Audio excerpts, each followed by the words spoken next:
আজকে আপনাদের সাথে শেয়ার করব দারুণ মজার এবং ইজি একটা রেসিপি, আর সেটি হলো পটেটো পপ। এই মজাদার রেসিপিটি কিন্তু বানানো খুবই সহজ। শুধুমাত্র রুটি, ভাত কিংবা পরোটার সঙ্গে নয়, বরং খিচুড়ি পোলাওয়ের সঙ্গেও এটি খেতে দারুণ লাগে। আবার আপনারা চাইলে সন্ধ্যার নাস্তা হিসেবেও কিন্তু এই পটেটো পপটাকে খেয়ে ফেলতে পারেন। চলুন তবে শুরু করা যাক। প্রথমেই আলুগুলোর খোসা ছাড়িয়ে আমি ভালোভাবে ধুয়ে এইভাবে গোল গোল শেপ করে কেটে নিচ্ছিলাম। এবারে একটা মশলা বানানোর পালা। তার জন্য একটি বাটিতে দিয়ে দিলাম 1 চামচ পরিমাণ মরিচের গুঁড়া, 1 চামচ পরিমাণ হলুদের গুঁড়া, 1/2 চামচ পরিমাণ লবণ, 2 টেবিল চামচ পরিমাণ ময়দা, 1 টেবিল চামচ পরিমাণ কর্নফ্লাওয়ার এবং এখানে অল্প একটু পানি দিলাম এবং একটা সুন্দর ব্যাটারে আমি পরিণত করছি।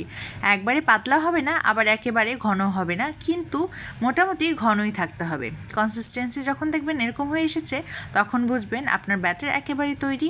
এবারে আলুগুলোকে ভেজে নেওয়ার পালা।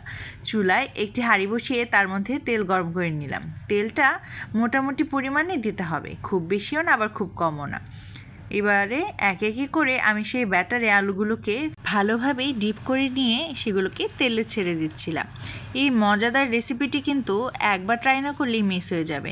অনেক সময় দেখা যায় রোজকার খাবার আর ভালো লাগে না, আলু ভাজাও ভালো লাগে না, আবার কোনো কিছুই ভালো লাগে না। আবার অনেক সময় মনে হয় মাছ মুরগিও খেতে একদমই ভালো লাগছে না, তখন কিন্তু এভাবে আলুর পপ তৈরি করে খেতে পারেন। একটু টেস্টও চেঞ্জ হবে, আবার খেতেও বেশ ভালো লাগে। হয়তো টেস্ট চেঞ্জের কারণেই এর মজাটা আরও বেশি লাগে। আপনাদের কী মত অবশ্যই জানাবেন। উল্টে পাল্টে কিন্তু কিছুক্ষণ সময় নিয়ে এই পপগুলোকে ভেজে নিতে হবে।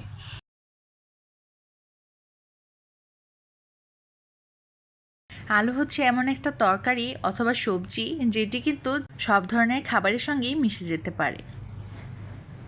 তাই তো আলু দিয়ে নানান ধরনের খাবার বানানো বেশ সিম্পল হয় এবং খেতেও ভারী মজা হয়। আমাদের কিন্তু আলুগুলো প্রায় হয়ে এসেছে। যখন দেখবেন আলুগুলো সেদ্ধ হয়ে এসেছে এবং এরকম সুন্দর একটা গোল্ডেন ব্রাউন কালার চলে এসেছে, তখনই বুঝতে হবে এগুলো একেবারে হয়ে এসেছে। এবারে আমি এগুলোকে নামিয়ে দেব।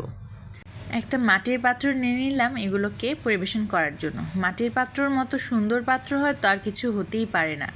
অবশ্য সবসময় দেখা যায় মাটির পাত্রগুলো ব্যবহার করা সম্ভব হয় না, তাই যখন মনে হয় তখন চট করে মাটির পাত্রগুলো বের করে নিয়ে আসি। আজকের রেসিপিটি কেমন লাগলো কমেন্ট করে জানাতে কিন্তু একেবারেই ভুলবেন না। মাঝে মাঝে দেখা যায় খুবই সিম্পল একটা রেসিপি শেয়ার করলাম, কিন্তু আপনাদের কাছে মনে হবে এইভাবে আগে কেন কখনো ট্রাই করা হয়নি। তাই ভাবলাম আপনাদের আফসোস না বাড়িয়ে আপনাদের সাথে রেসিপিটি শেয়ার করা যাক। আমার তো এটি খেতে খুব ভালো লেগেছে। আপনারাও বাসায় অবশ্যই একবার হলেও ট্রাই করবেন এবং আমার সাথে শেয়ার করবেন খেতে কেমন হয়েছে। আজ তবে এই পর্যন্তই। সবাই ভালো থাকবেন, সুস্থ থাকবেন। অনেক অনেক ধন্যবাদ আজকে ভিডিওটি দেখার জন্য, আর অবশ্যই কমেন্ট করে যাবেন।